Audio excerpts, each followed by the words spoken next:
Not every movie that's popular in its home country is going to cross over and become a hit in another country, especially one with a very different culture.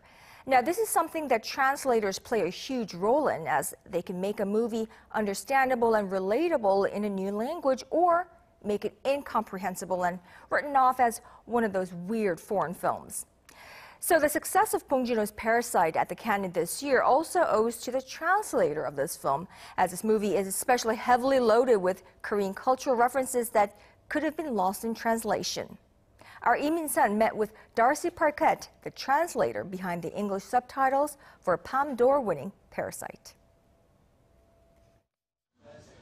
Darcy Paquet, who has spent almost 2 decades working in the Korean film industry, including Bong Joon-ho's previous films, is getting praised for his translation of not just the language, but also the cultural context of the film Parasite. It is a complicated film with a lot of different ideas and symbols, and the structure of the story itself is quite complicated.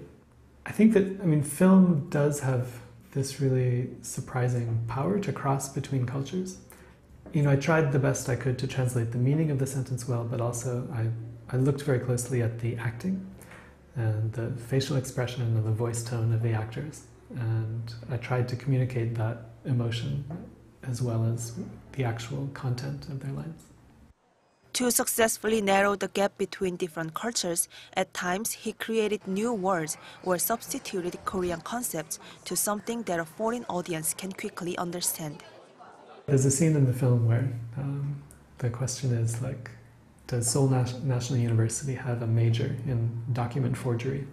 And originally I translated it as Seoul National University. The director suggested changing it to either Oxford or Harvard as something that foreign audiences could understand very quickly. And it's a funny line, so particularly for humor you need to understand it immediately.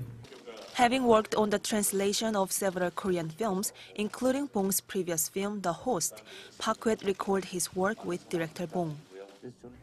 I really enjoy working with him because he understands very well about what's needed for good English subtitle translation, and he has, a very fine eye for detail. So he gives me a lot of good advice when I'm translating, and then after I do my first draft, we sit down together and we go through it line by line. And being able to talk with him about the translation really helps me a lot. As a translator who stands in the middle of different cultures and bridges them, he holds high hopes that movies can be a strong tool to bring cultures together. But I do really enjoy kind of encouraging cultures to come together through film. And so in my case, what I can do best is to introduce an international audience to Korean cinema. There are some images from the film that may stay in their mind and that may help to shape their impressions of that culture. So I do really believe in the medium of cinema as a means of bringing cultures together. I think this is the kind of film that could change people's perceptions of foreign films because it's really dynamic, it's really fun to watch. And of all the Korean films that have come out in the past 10 years or so, I think this one has the most potential to really spread wide throughout the world. And so, I have high hopes for this film. Paquet hopes that the translated subtitles of films can not only introduce new cultures, but give a new perspective for both local and international audiences. Lee Min-sun, Arirang News.